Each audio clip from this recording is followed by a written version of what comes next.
Hi, and welcome back to Fifties Unscripted. My name is Shelley, and I'm your host, and I am so excited to have you here joining us today as I embrace my second act. The entire purpose of Fifties Unscripted is really just to create a forum that we can talk and listen to each other and learn from each other. And this season, I've been having guests come on the show. So we have different guests who will be joining throughout the season. And today I'm super excited because I have my youngest daughter, Natalie, who's going to join today. And we're just going to kind of sit here and have a mom-daughter talk about just what we've been through and talk about some of the things that we've learned. I know I've talked previously about the emotional feelings therapy and stuff like that. So Natalie and I have done some different courses together. And, you know, there's different things when you have three kids. You get kind of torn and split. But as the youngest and the other two off to post-secondary, there's a bit more time for us to kind of figure out ways to communicate better together. So with that, welcome, Natalie. Super excited to have you join. And let's just talk about how things go. Like, there's been a lot of stuff that we've been through. I've talked about the separation, moving out on our own and stuff like that. Your sister's going off to school and everything. So where would you like to start? We can start anywhere. Do you want to talk about just how your unscripted moments through all these changes, maybe to get us started? Sure. Okay. So how about we start with anything you want people to know about you before we start talking? I'm in 10th grade and post-secondary I really want to do early childhood education because my childhood definitely had its like bumps and like its hard moments, and the teachers that I had in those grades, like in my younger grades, they were really supportive, and I want to be that kind of person, and I want to help those kids just know that they're loved and that somebody's there for them. Not saying that like I didn't feel loved, but it's just school was like a second home to me, and I want to make those kids feel happy and stuff like that. No, that's great. And I love that about you because I do you have that and you do bring that natural empathy and understanding. And you've always been that way kind of thing. So Learn from the best. Aw. Obviously not talking about me, but no. No, I think that's great. And it's definitely one of the things. I think it's a great career for you. And I know you've helped out a lot, like in kindergarten classes when you were in grade school and stuff like that. And that's where you've been doing your volunteer work as well. So it's really great. And of course, in your free time, you like to torment me with all kinds of cop shows and crime series and stuff like that, right? So keep me up to date on the latest different things such as that. So what are we watching right now? I guess it's Bones we're kind of catching up on. Yeah. Just Bones. I think I'm finally like getting to the point where like I wasn't watching before. Yeah. So that's exciting, but I'm just waiting for them. Yeah.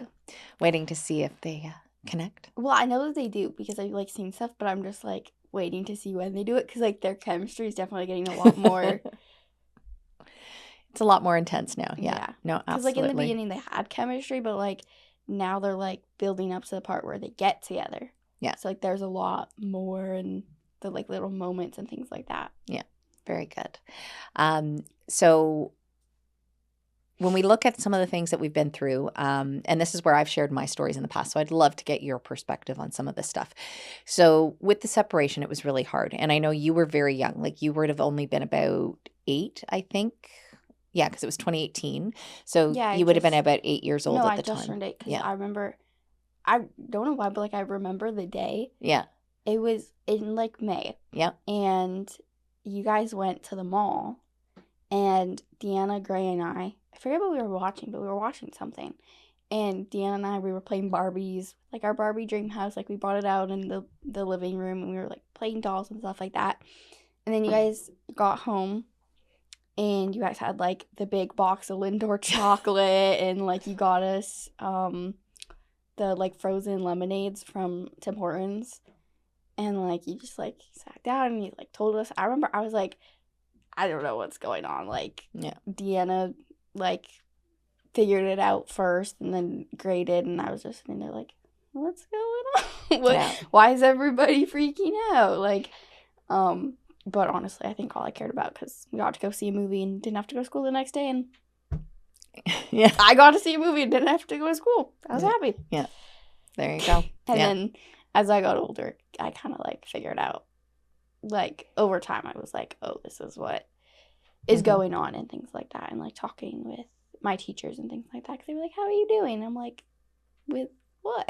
Yeah. And like everybody's like, oh yeah, you get like 2 houses and 2 birthdays and 2 Christmases, but it's like, and when you're younger, that's like all you can think about. You're like, yeah, I get more presents, but it's like you get the same amount of presents as you did before. Yeah.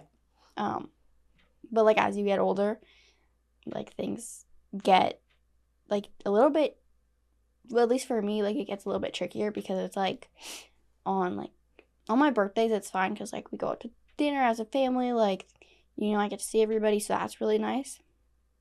But like with holidays and things like that, like Thanksgiving, we dad would always take us to the cottage. Like that's something I'm like used to doing.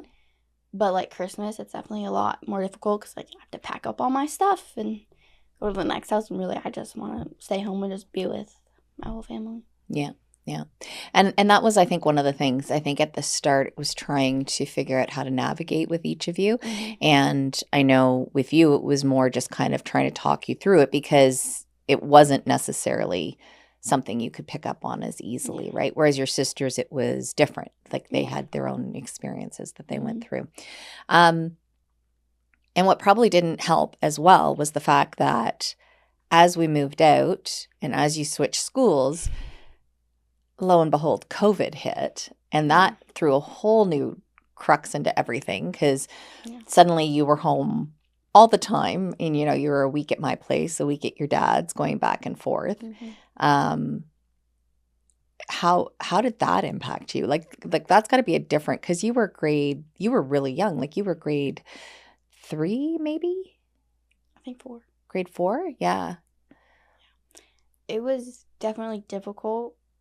Also, like, didn't help with my disability, and it definitely made things a lot more difficult, and it was trying to just navigate everything, because like all of a sudden I went from going to school, just everything was online, and at first you think, oh, this is like so much fun, it's online, but like when you're younger, it's like you don't have anybody like keeping track of you, because like your parents are working, and like the teachers online, like it's not like she's gonna know like what you're doing, when like in the class you have your worksheets, like you have those things, and she's like checking up. So it definitely made things difficult, and it was definitely really like strange.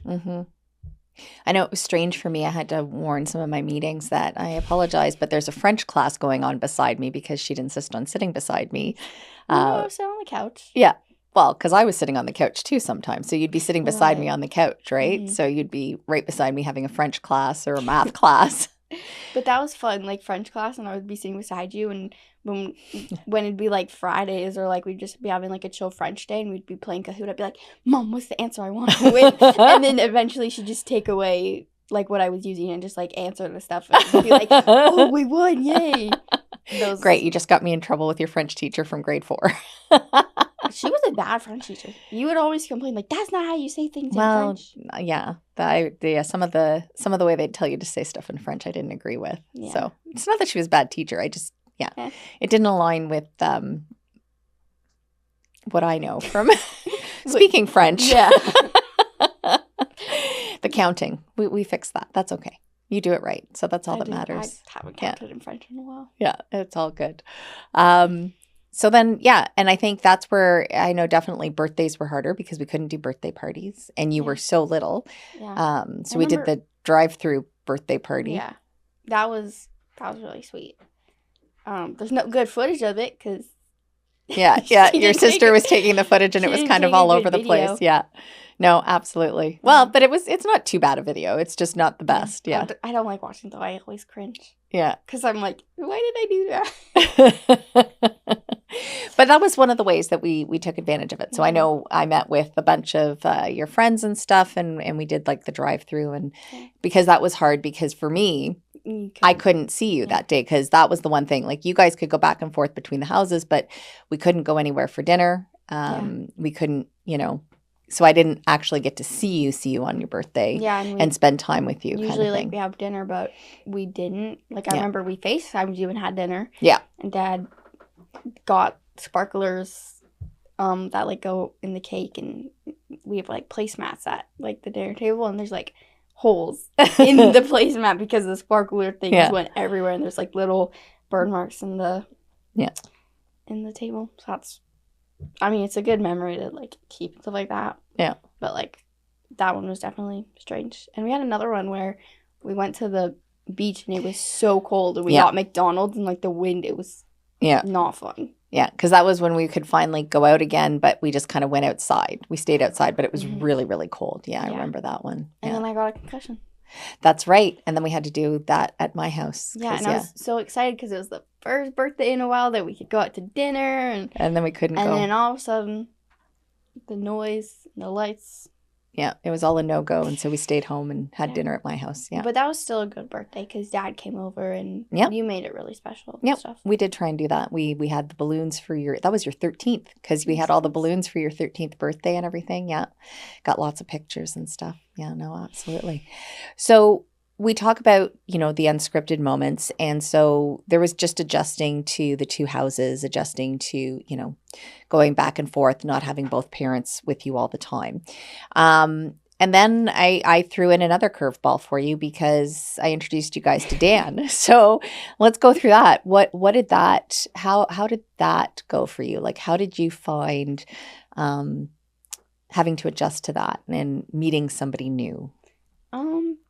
It was, like, definitely strange. Like, the first time we were meeting, I, like, didn't know what to do. And, like, when I was younger, I was, like, really, really shy. So I would just hang around you. But then the new person wouldn't, like, leave you. And so I was like, I don't know what to do. So I just, like, would hang out with Deanna, and we would just, like, run off and things like that. But, like, over time, like, I have a really, really great relationship with Dan now. And, like, over time, I got to know him and stuff like that. And, like, in the beginning, like, I would, like, tell stories about, like, oh, like, what we did that week when I would go to Dad's and be like, and then I'd like to be, like, a jump in the story because, like, Dan would be there. And, like, because I didn't want to make it weird. But then finally my dad was like, it's okay. Like, I'm not going to freak out. Like, if there's a story where he's in it, you can say it. Like, and so then, like, and then that was also like, okay, I can get, like, more comfortable with Dan, and, and he's a great guy. Like, I remember the first time I called him my stepdad, it was at a parent-teacher interview, and I, like, was so nervous to say it. Like, I said it so quietly, and you guys were like, what did you just say? Because, like, I said it to my French teacher. Oh, yeah. And you guys were like, what did you just say? And I was like, nothing. Because I was so nervous because I was, like, just so scared. Yeah. But then I just started calling him my stepdad, and then he's my stepdad. Yep, there you go. He's officially going to be my stepdad. Officially going to be your stepdad this August, yes. Yeah. No longer just in theory. That's right. And I think that's one of the things I liked is I definitely saw you build that relationship with him. Of course, I wish you two would stop with all the pillow fights. And we haven't done a pillow fight in a while. Like, we haven't. But you guys used to do, like, that throw burrito game or whatever, and I used to be so scared you're going to break the TV or something. We, like, played it 3 times. Was that all it was? Yeah. It felt like it was a lot more. I would just throw burritos at him a lot. Yeah. We're, like, not playing the game. I'm like, I'm bored. Let's just grab the thing and throw it at him. Yeah. No, that's good. Or that is good. If he, like, says, like, a dad joke, I'll, like, throw a pillow at him. Yeah. No, absolutely. Absolutely. And was there anything, but that's good to know, right? Because that is the awkward moment, right? Like, how do you share those stories of what you did during the week kind of thing? And I do like, because when Dan was here, he did share the fact that, he's able to have conversations with you guys and talk about stuff and be there to listen. And I know you guys go for your car rides and stuff, and, your Starbucks runs to get cookies or whatever. Yeah.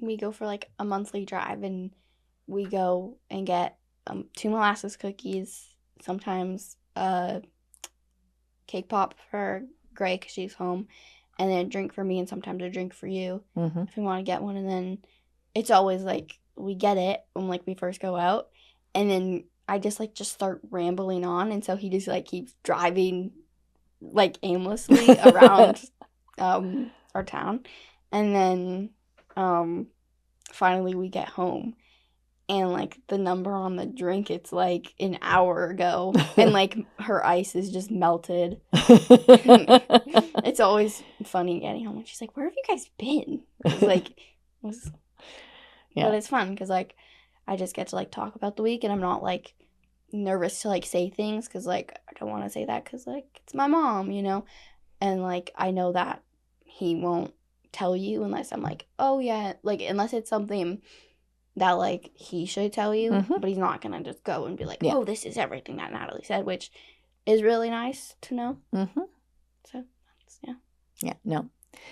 And I do like that because I know that, he'll just like, yeah, everything's good. Nothing to worry about. We just talked. So, and I think, all of that helped. And I think that's where you had more time to kind of adapt to some of those changes and whatnot and cope with those. And it was a good experience for like, not a good experience. Like, I mean, it was difficult, but I think you had some good moments that you were able to navigate through. But let's talk a bit about the training and stuff that we went to in the support groups to help with communication. And I think that's one of the areas that I know I wish I'd had that skill earlier with your other two sisters, because I learned a lot, and I really learned ways to communicate. Now, some of it was a parent only, like I went to a 2-day session, and I like the fact that I was able to talk to you about it and whatnot. So let's focus on that 2-day one. When I went to that one first, well, when you went to it, it was like in between when we were doing it. Yeah, it was just before, wasn't it? It was just before we started the. It was? Yeah, it was just before. I thought it was during. No, it was just before. Okay. No, that's all good. I remember talking with you about it, and I'd say, this is what this is what it is, and this is what I have to do. And I remember the first night with my homework, you were so nervous. I was. Yeah, because remember I said, I have homework. I have to come talk to you about something. You're like, oh, what do you mean? And what I liked about it, it was because it was really focused on the fact that day one was understanding the fact that sometimes as a parent, we jump in and we try and solution, and we don't always listen to the emotions or feelings. So it was to find something that we could genuinely and authentically apologize for, not saying that what we did was wrong, but that I recognize that I didn't maybe acknowledge your feeling. And that's what it was for me, was the fact that sometimes I would try to solution more. And so I sat down with you and I said, okay. And I remember reading it. I wrote it all out because I knew I'd be too nervous, and I read it to you. What was your reaction to that? Like, how did you feel when I acknowledged the fact that I didn't always listen to your feelings, and that sometimes I, just was trying too hard to solution, and that I was going to make a concerted effort to try and listen more? What were your original reactions to it? Honestly, I don't know what my original reactions are because I don't remember. Oh, you don't remember it already? Okay. But I don't remember. You don't remember. Great.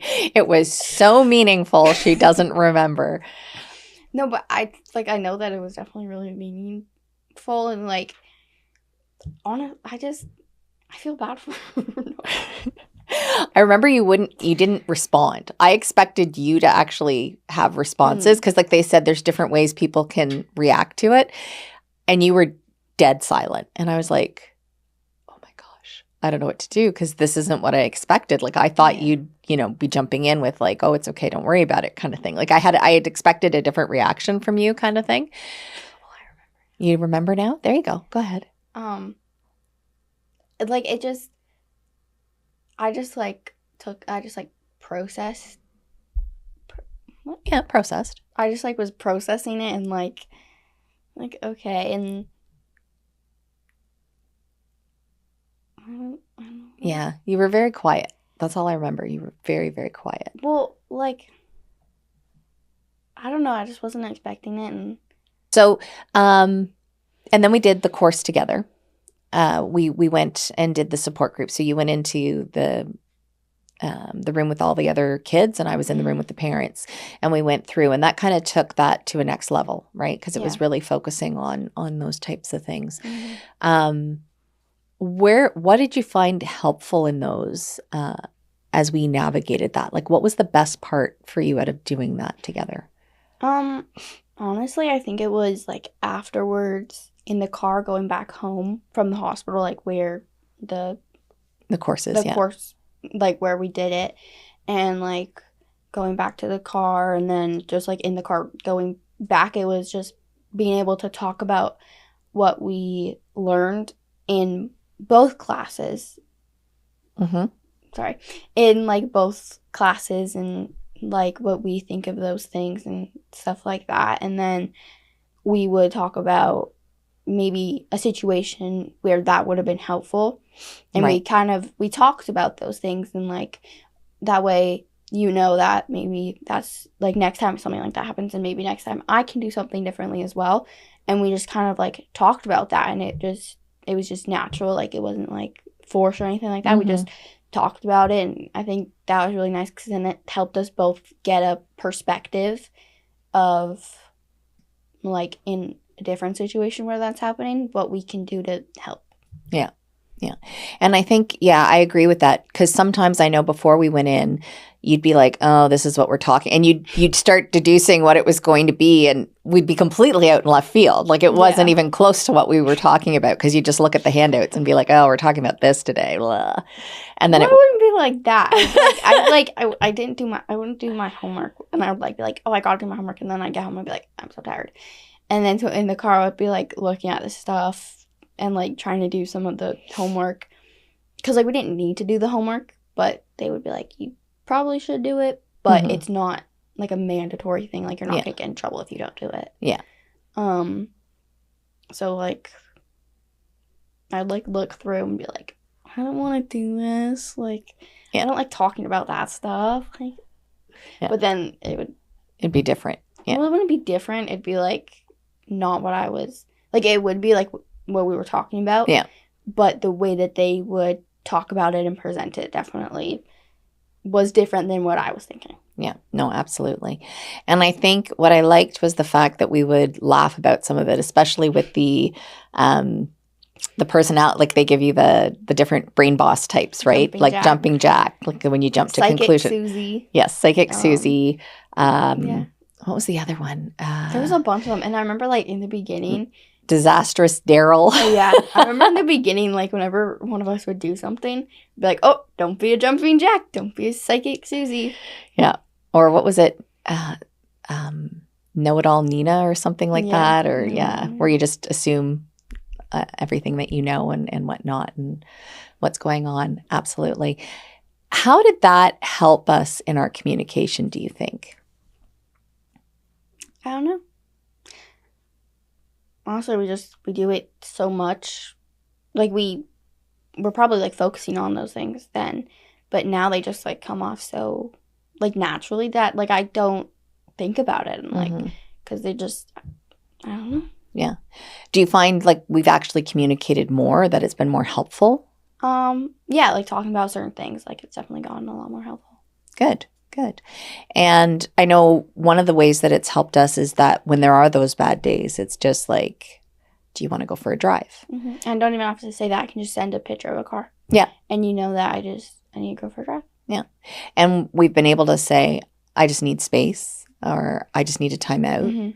And I like the fact that we both acknowledge that, and that, there's days when I'm having a bad day. I'm overwhelmed at work and I'll snap, and I don't mean to, but it's just, later on you'll come and be like, I'm sorry that I did that. Yeah. And I do like really appreciate you doing that. Yeah. And I know the same will happen. You'll have a moment where I'm trying to ask you something and you'll just be like, "Rah, rah, rah," and then you storm off, and I'm like, okay, let me figure this out now. And then like 2 seconds later I come down, I'm like, and then I start goofing around and I'm like, oh yeah, I'm sorry about earlier. And then we just move on, like, because we just get like a groove. And like I remember before, whenever we get into an argument or something like that, I would always just storm off, and you'd be like, get back here, and like I wouldn't listen, and I'd go to my room, And, like, eventually we talked about it. I was like, I go to my room that way I can, like, decompress and, like, I won't say something that I'll later regret and stuff like that.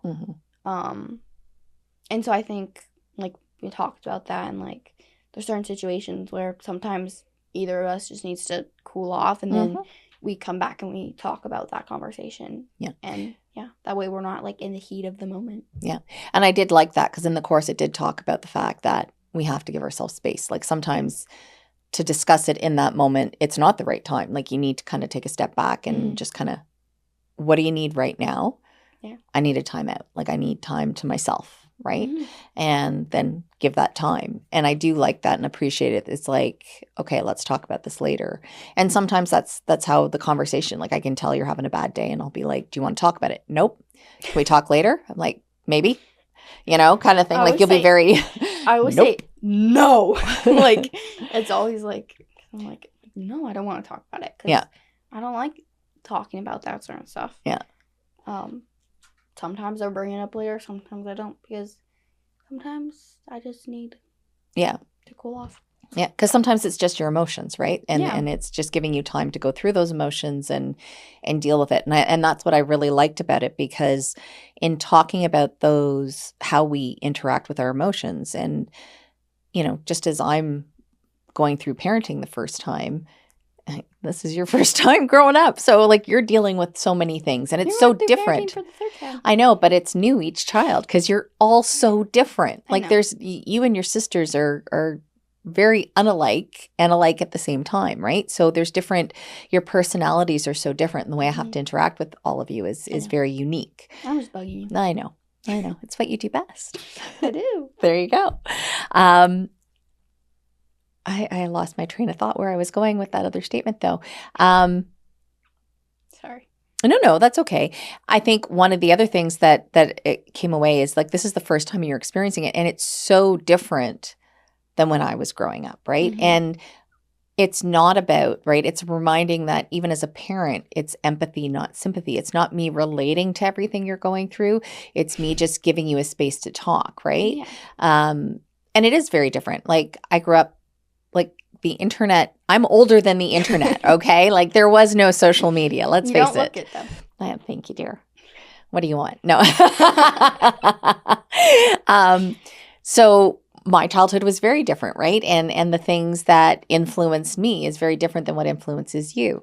And I think that was one of the biggest lessons, was learning that it's not like the same skills that I try and use at work, where I allow, when I'm helping staff or when I'm helping coworkers, is to empathize with them and let them have their space and feel comfortable to share, and not, instantly relate to everything, but just hear them out and express that, wow, that sounds really tough. And, that sounds like a lot. How can I help you? Right.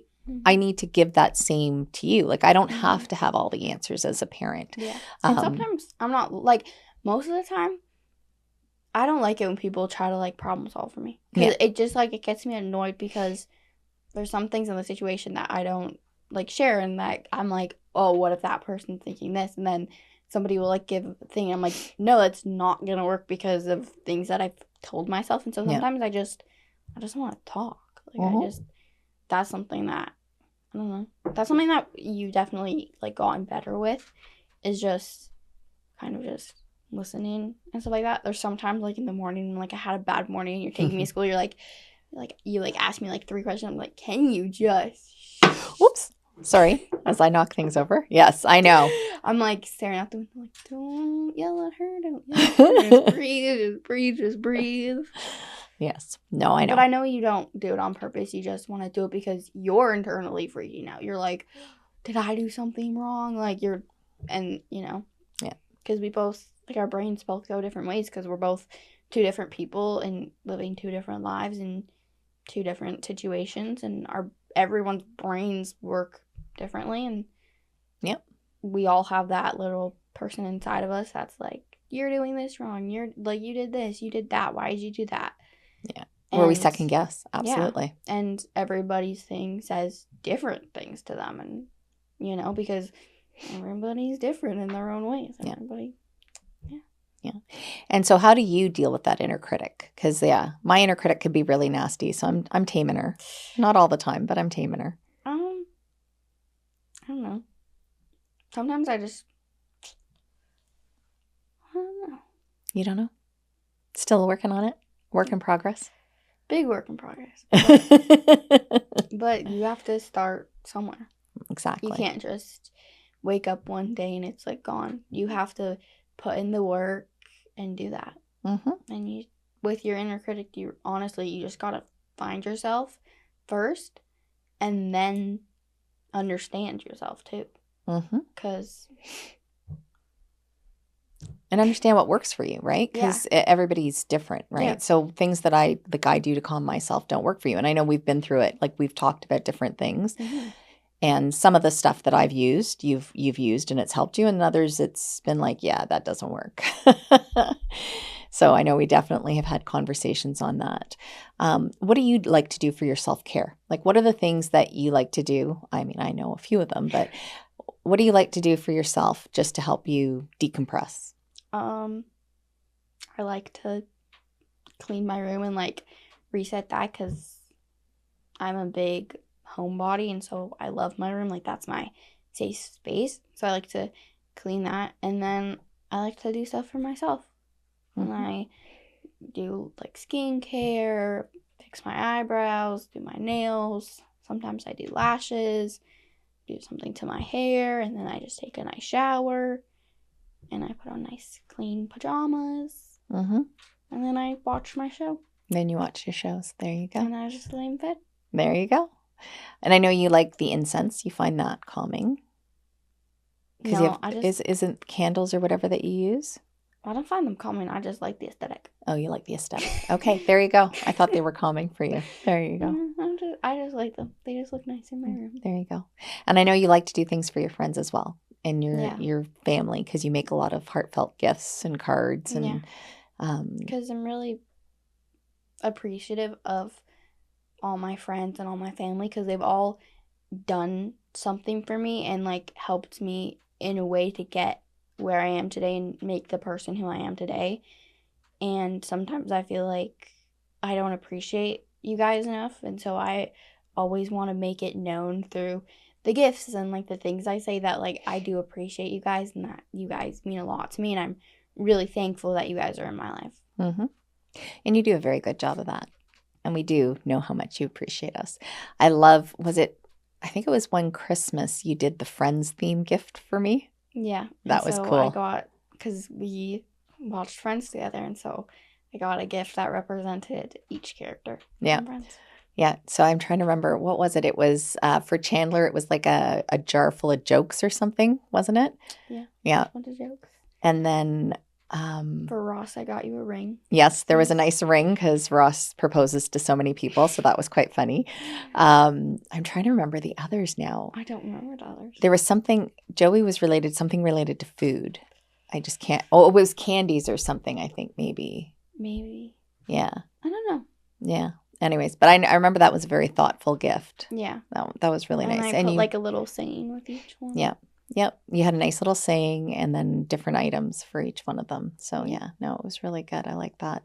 And I know you made a really thoughtful gift for your dad this past Christmas doing the photo album, right? I'm like, what do you want for Christmas?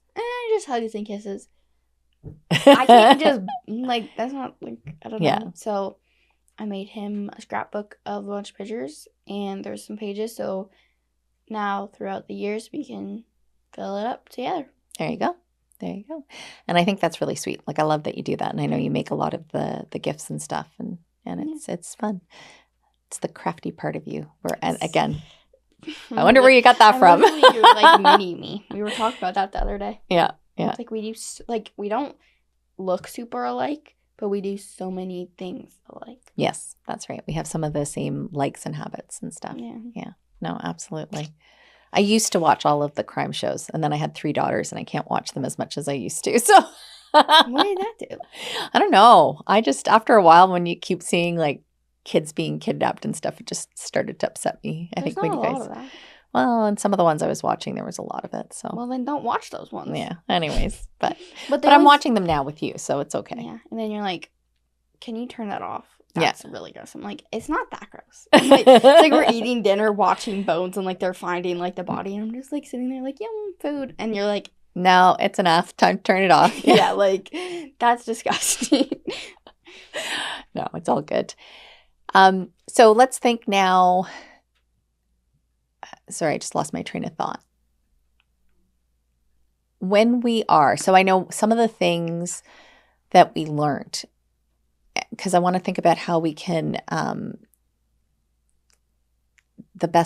make some recommendations. Like I know there were a couple of things that came up in the class that I shared with you. So in our parent session, we talked, and I remember one parent brought up the fact that they still struggle with what to say. And I know as a parent, I struggle a lot when you're in a, that not so nice place, when you're upset or you're dealing with a lot. I don't know how to ask what you need. Mm-hmm. And I know the questions when I ask them can be annoying sometimes. So one of the things that I do is, or that came up in this class, was where I really don't know what to say. So being authentic with you, saying, I don't know what to tell you right now. And I don't know what you need. And here are your options. And I'll go like, A, I can sit and listen. B, I can, just leave because you don't want to talk about it all. Talking. Or C, we can go for a car ride or something, right? And I'd give you options. And I remember you said that was something that was authentic. So for parents trying to help their kids go through this, dealing with just everything that's different, right? You guys have social media. You have everything that's so much different than what we had. For my age anyways, for us Gen Xers. What are some of those recommendations? Like, what are some of the things that help? So we talked about giving space. Yeah.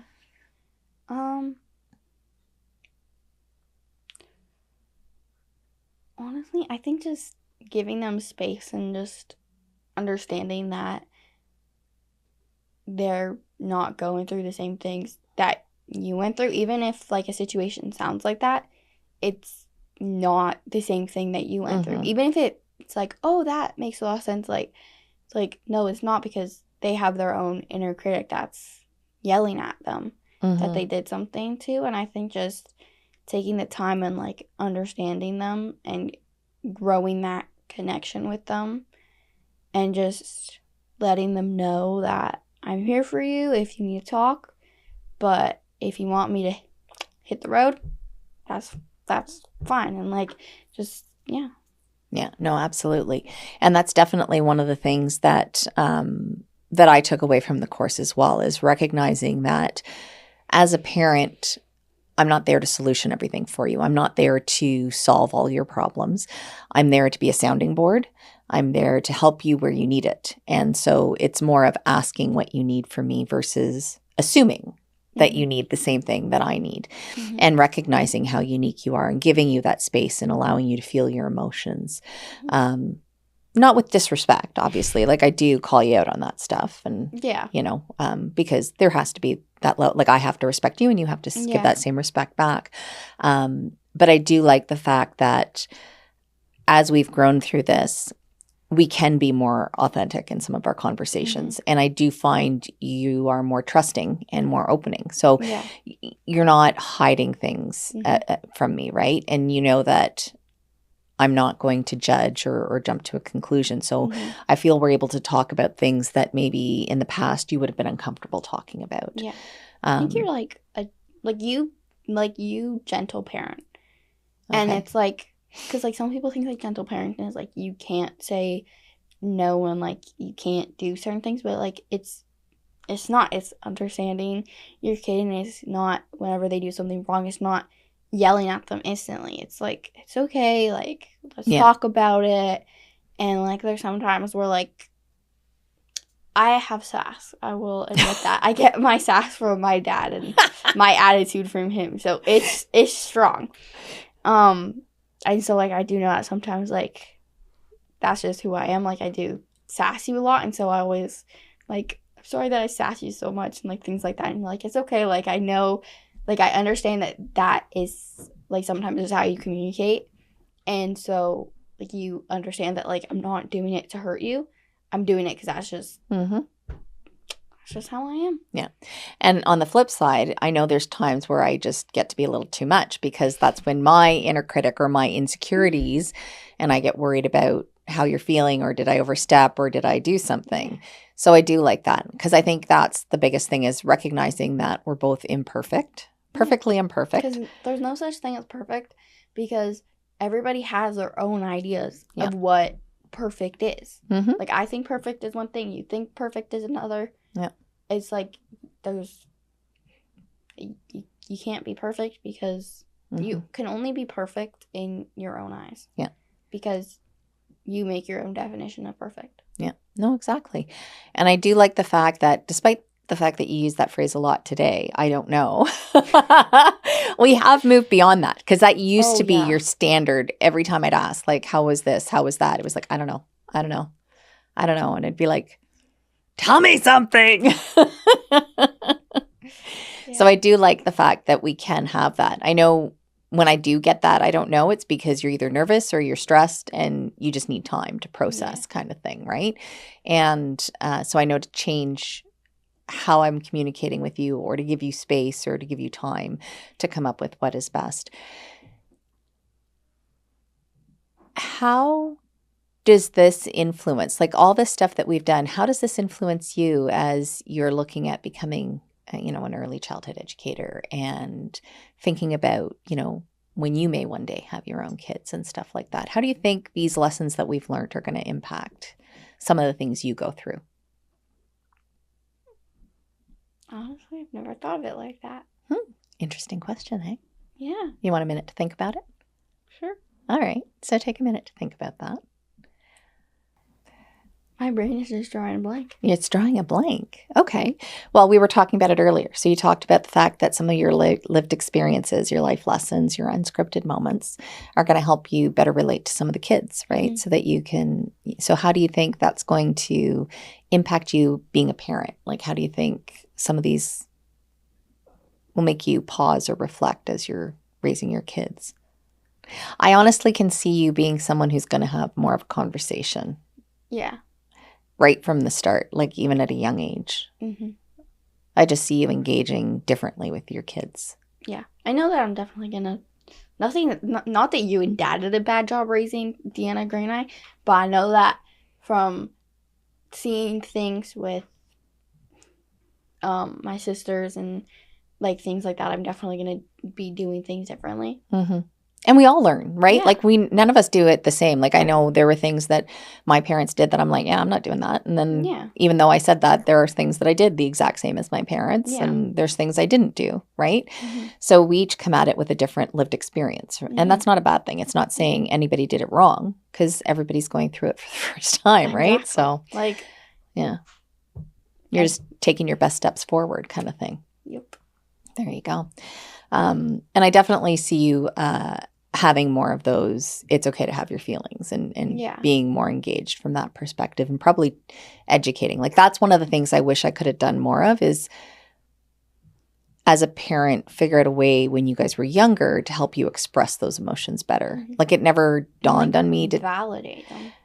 And I think, because like when they're younger, like I think people, when like kids are younger, they like, and they throw a tantrum, they like get mad at them, but it's like, no, just stand there and let them have their emotions. Yeah. Make them realize that, wait, what am I doing? Because when kids are younger, they cry, they throw tantrums just for the attention. You don't give them the attention, they're not going to do, like if you yell, like if your kid throws a tantrum and you yell at them or try to calm them down, they're just going to keep doing it, because you're just like, oh, like I'm just going to go for it. Like, they're just like, oh, well, I'm getting attention, so I'm just going to keep doing that. But just stand there and be like, what are you doing? Like, you have no reason to be doing that. Yeah. And, like, and, like, when they, like, fall, like, just be like, you're fine. I do that so many times with the kids, like, with the kindies. Because, like, they fall, they look at me, and I look at them, I'm like, you're fine. They look at me, and then they just walk off. Yeah. We used to do safe. whenever you fell. We'd be like, safe. I remember when I was younger, I'd always be like, I'm okay. Because I was so clumsy and I would always fall and like do random things. And I just remember like, I'm okay. Like you just hear like a complete crash. And then you're I'm okay. I still hear that today. It doesn't stop. And I don't know who you got the klutziness from. Definitely not me. Completely from your mother. Okay. And I think, but that's a good point, because that was one of the things, is that sometimes what we pay attention to is the wrong thing, right? We don't want to condone, like you don't want to endorse bad behavior. You don't want to endorse those bad things. So being more in tune, like, okay, you're going to do that, go do that up in your room because nobody wants to hear it, kind of thing. And like when you can come down when you want to talk. Yeah, and not just like putting them in timeout. Like, I remember you guys used to, like, if I did something wrong, you just put me in timeout. Like, don't do that. Go in the corner. Yeah, timeout. Stick your thumb in your mouth. Like, but we never told you to stick your thumb in your mouth. Dad did a couple times because I have a memory. I don't remember that at all. But like, I think just be like, because you guys would just be like, don't do that, and then sit me in the corner. Like, you didn't tell me what I was doing that was wrong. Right. And so I think just being like, don't do that because, like, like maybe do this instead, and like giving them other options. Yeah. Instead of just being like, go in the corner. Yeah. No, you can tell them, don't do that. That was the timeout chair. We had a timeout chair? Yeah, we had this little wooden chair. I just remember being put in the corner in the day. Well, that's where the wooden chair was. No, yeah, I remember because like our like dining room, it was like set up like this, and then the wall had like a little curve. Yeah. And you guys like put the chair right there, like by the curve, and then you had like that like big thing that showed all our like our china and stuff like that. Yeah. You put the chair there, and then you went out, you sat right there. Yeah. I remember one time the Olympics were going on, I was sitting in the chair just watching the game. I was like head up and like tilted, just like watching the TV, not just sitting there out. Yeah. And I remember Dad coming, he was like, "What are you doing?" Like, nothing. I'm in a timeout. Yeah, I think the premise of the timeout was just to give you that time to cool off. Yeah. But it still, you're right. Like, it's how do you communicate that and explain it? And I just got yelled at and then told to sit in the corner. I was like, yeah, what am I doing? But it's also in the heat of the moment, you can't rationalize with a toddler, right? You can't sit there and say, no, you shouldn't do that because, But I was 8 getting put in timeout. So. Yeah, well, that's true. Anyways, I don't know. So I think there's definitely things that everybody can do differently. Yeah. Like, when I have kids, I'm not going to be a perfect parent. There's going to be moments where my kids are like, dude, what are you doing?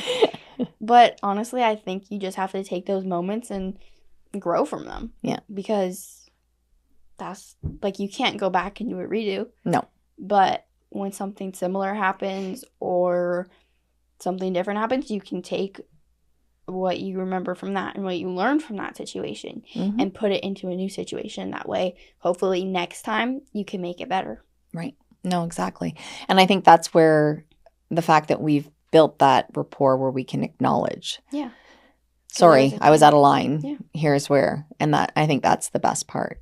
Exactly. Yeah. No, absolutely. Because you can't fix something overnight. It takes time, effort. Mm-hmm. Just gonna go with it. Yeah, no, exactly. And I think for kids as well as making sure, talking to your parents, right? Like, they are there to help you, right? Yeah, when I was younger, I was scared to talk to you guys because I didn't want to get put in timeout. You didn't always get put into timeout. You weren't like that terrible a kid. You see what Dad tells me? From his stories, apparently I was the worst. You were not. No, and he doesn't say those stories. But, like, I know that, like, I was a troublemaker. Like, I remember things. But, like, because I remember you guys locked me in my room because I hated cleaning when I was younger. We didn't lock you in your room. We just made you stay in your room. There was no lock on your room. There was no lock on my door, but if I got out of my door, Dad would yell at me to get back in my door. Didn't we tell you to go back in until you finished cleaning your room? So you basically locking me. We didn't lock in your room. We just made you go back until you cleaned it. Yeah, but I would sit there not knowing where to start because my room's such a mess. And I just needed We some had help. way too much stuff in your room in Yeah. hindsight. Yeah. And I was a little kid, and I would throw tantrums and throw things everywhere, trying to find one little thing. Yeah. And it became a mess. But also, I was just told to clean it. I wasn't told how to. But eventually we got a system. Yeah. And you would be like, okay, well, first start off and pick up all your clothes. And if they're dirty, put them in the hamper. If they're clean, put them away. Yeah. And then once I would do that, I would come back and you would tell me what next to do. Yeah. And then we would keep going back and forth like that. That way I'm doing it independently. Yeah. But I still have you to tell me what to focus on. And then when I'm done, my room's clean, I'd be like, Mom, I'm done. And then you would come and take a look. And then you'd tell me, great job on that, but maybe pick up these few things and do this. But great job. And you'd always give me the reassurance that I was doing a good job. Yeah. And you would tell me like, yeah, I found you needed that little bit of guidance. It was like, okay, get all the toys out of your bed and make your bed. Yeah. Right? What stuffies go on your bed? Put your stuffies back on your bed. And I think that put your books away. Put your clothes away, like you said, right? And then we had the ones that went in. Put the garbage in the garbage. No, I said put the books in the trash. No, you liked your books, especially Pete the cat. You loved Pete the cat. I did. Yeah. I remember I had a little stuffy Pete. You did. You had a little, because we got it through Scholastics or something. Yeah. I had Yeah. I remember that thing. Yeah. So, and I think that was one of the things, right? Knowing how to do that and getting you the right process. And that was the same thing with studying and everything too, right? It was, what is the homework you need to do? How do we help you? Yeah. No, definitely. Well, I'm really glad you came on the show, and I'm glad we had a nice little chit chat and all that fun stuff. Yeah. Any last words of wisdom or advice that you have, or thoughts? I don't know. What would I think, honestly, kids need to remember that it's their parents' first time parenting. Even if you are the youngest out of as many kids, you're a different person than all your other siblings. And you also have to remember it's your parents' first time living too. Like, don't, it's not like they've done this 20 times. It's their first time trying to figure out everything, trying to handle all the different situations. And it's your first time too. And you just gotta take every day as a new day. And sometimes it's difficult, but you can't focus on things that you regret, because if you focus on the things you regret, you won't be able to do new things. Mm-hmm. You don't want to look back on life and be like, man, I should have done all those things. Mm-hmm. You want to look back and be like, I'm so glad I pushed and I tried and I did those things. Maybe they didn't all turn out, but I still did them. Yeah. Start. There's no point in waiting for it to be perfect. Just start, because life is not perfect. It is perfectly imperfect and unscripted, and you can't wait for on Monday I'm going to start this because it's the first day of the week. No, just start it tomorrow. Why are you going to wait 2 days just to start something? Start it the next day, because eventually it's just going to be every day. Yeah, no, exactly. And so I think, no, that's everybody's great. perfectly imperfect. There you go. Well, thanks again. And thank you for joining us. And we are so happy that you're here. Be sure to like and subscribe. Go back and watch all the previous episodes, and stay tuned for more exciting stuff on 50s Unscripted. You can find us also the audio only on Spotify, Apple Music, and Amazon Podcasts. So please be sure to check us out, and we will see you next time. Be kind, be strong, be you.